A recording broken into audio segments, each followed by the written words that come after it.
The New York Knicks are on the road in Boston. Game 5. They're trying to end things in this series, and the Celtics try to force a Game 6. In this video, 2 player prompts, 1 parlay, and 1 spread pick for this game. If you are new, my name is Austin. Thanks as always for tuning in. First and foremost, before we get into any picks, we recap how we did yesterday. It was a 2-2 day. We lost a little bit of juice. Obi Toppin's under in points was my VIP Dub Club exclusive play. We cashed that one. If you want to get those exclusive plays only in the Dub Club, there's a link down below to get you $10 off your first month. Makes it $5. That's pretty cheap.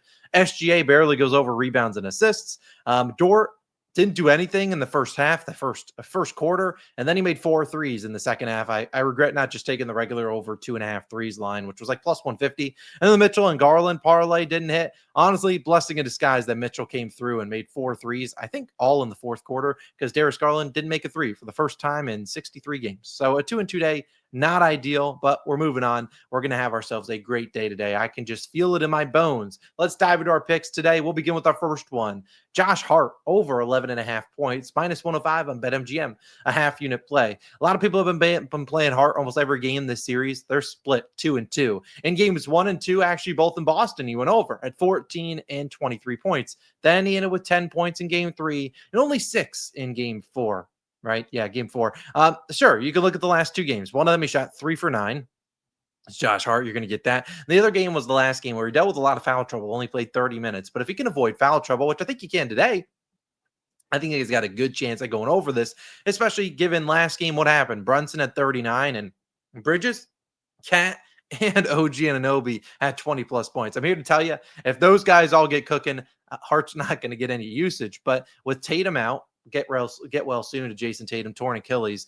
We know Boston's going to have to switch up their personnel here. And while they switch up the personnel, one big thing is Josh Hart won't have to guard Jaylen Brown most likely, which helped him, well, didn't help him, but got him into foul trouble. So if he can avoid that and go on to a lower usage guy, his rebounds might spike there, but I just think the points will be better and he'll be able to play a lot of minutes. And additionally, Boston has a couple different things they could go with here. Could they lean more towards like a Peyton Pritchard where they play a little bit smaller? Or could they lean towards more size? I think they lean towards more size if I'm them, given that, Mitchell Robinson off the bench has just been destroying them on the offensive glass. So maybe we see them lean towards more of a bigger lineup where we have Al Horford, Kristaps, and Cornette, not all 3 on the court at the same time, but maybe 2 of 3. And when they do that, who's going to be left open? Josh Hart. And who's going to be getting a center on him?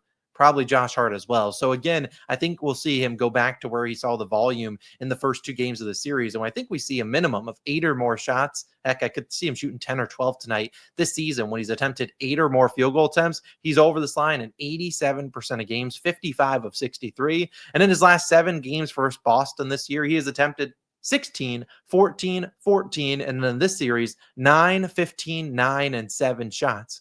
I think this is a game he could see over 10 plus field goal attempts. If I'm the Celtics here, we just got torched by basically every single Knick not named Josh Hart. So if I'm going to lose at home, who do I want to beat me? I'd let it be Josh Hart. If he gets hot from 3, you tip the cap there. I really like his over in points as my first play of the day. Before we get into my second pick, as always, we're going to have an Underdog Fantasy Slip at the end of the video.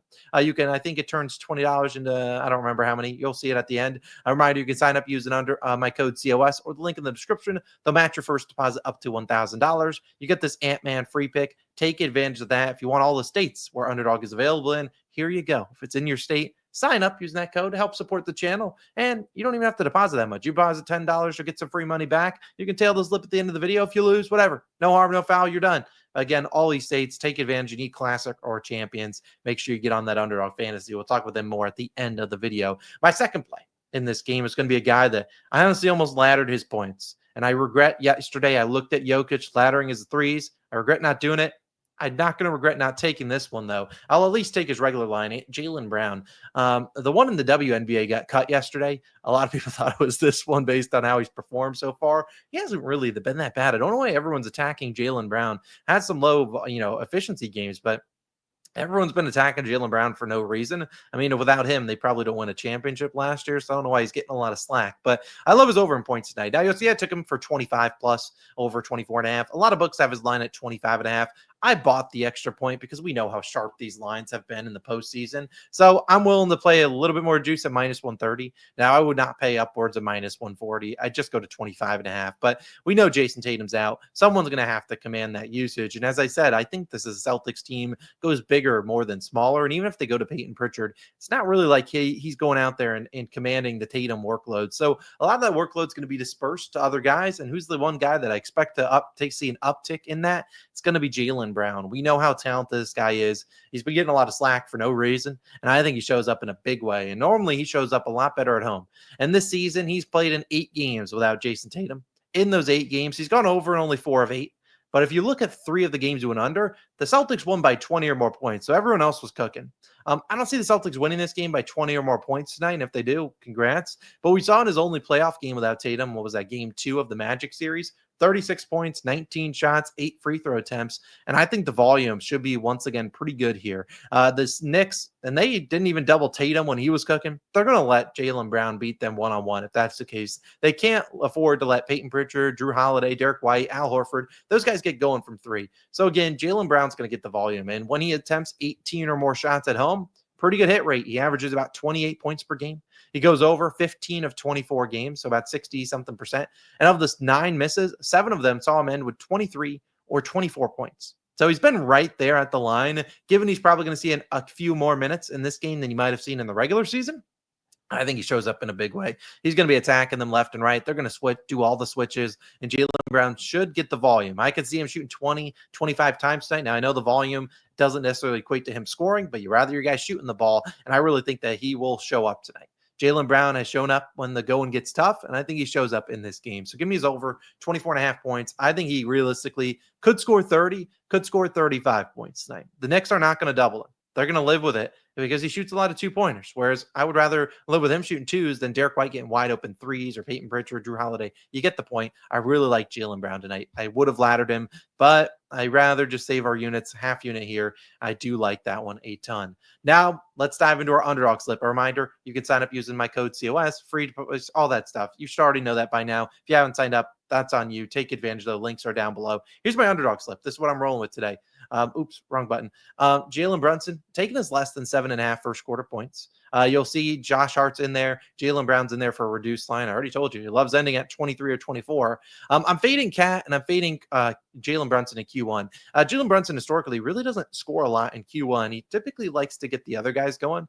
And coming off a big game, I could see that being the case today where he just kind of passes a little bit more in the first. Maybe they trail, and then he turns it on in the second quarter in the second half. So I like his less than 7.5 points in the first. As for Karl Anthony Towns, he's barely been scooting over his 19.5 points line. Given I think the Celtics go a little bit bigger, he'll have Al Horford on him who can guard him on the perimeter. And then if he drives, they'll have plenty of help coming his way, especially because they're going to sag off Josh Hart, who we like to score. So again, $20 on this turns, and I want to say almost $90, 85, $90. So I do like this if you want to tail it. Reminder, sign up, use my code COS. You'll get the Anthony Edwards free pick, and you'll get a deposit match up to $1,000. Reminder, here are all the states that Underdog is available in. If it's in your state, you better be signing up. Take advantage. Now, we get to the best part of the program, where I give out my spread lean. If you haven't been fading these, you're an idiot. If you've been tailing them, you're also an idiot. I don't do spreads, and you guys should know that. If you go to our beginning of the season, I didn't really do any spreads. These were mostly Logan's spread picks in games. You'll see we're down. It's the only market we're down in because I just don't like betting spreads, which is why I don't bet them myself. But I do like giving them out in the video in case you want to fade them, because honestly, I might start fading them today. But this one is arguably the most confident I have been in a spread lean that I've given out is this one. I don't know if that's a good thing or a bad thing. It's the Boston Celtics minus 3.5. There is no way I'm going to load up on any platform. I go in my DMs, it's like, Austin, why are the Knicks underdogs? That should hammer the Knicks money line. No, the Knicks, I love the Knicks. And I hope this is a jinx. And maybe I'm like, Celtics, no way they lose here. I just don't see them losing. You always got to fade the bad news in the NBA. It happens so many times in the regular season. I guess it's the regular season, not the postseason, but this line makes no sense. Why are the Knicks underdogs here? They're down Jason Tatum, the best player, and the Knicks are up 3-1. I don't know how they're going to do it. The Celtics are going to find a way. I'm not saying a fix is going to be put in, But don't be shocked if at the end of the game, you see the Celtics with a trillion free throw attempts. Jaylen Brown's got 15 of them, and no one on the Knicks has any of them except for Mitchell Robinson. Why? Well, not saying the NBA's fixed, although some people after that lottery, they're like, might be fixed. The NBA doesn't have any games scheduled for Friday. What's the only game on the schedule for Friday? This game. You think they want a Friday game or they don't want no game at all?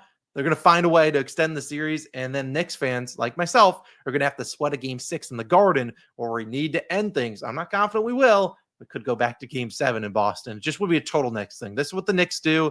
They get your hopes up. Everyone's already counting the Pacers versus Knicks Eastern Conference Finals.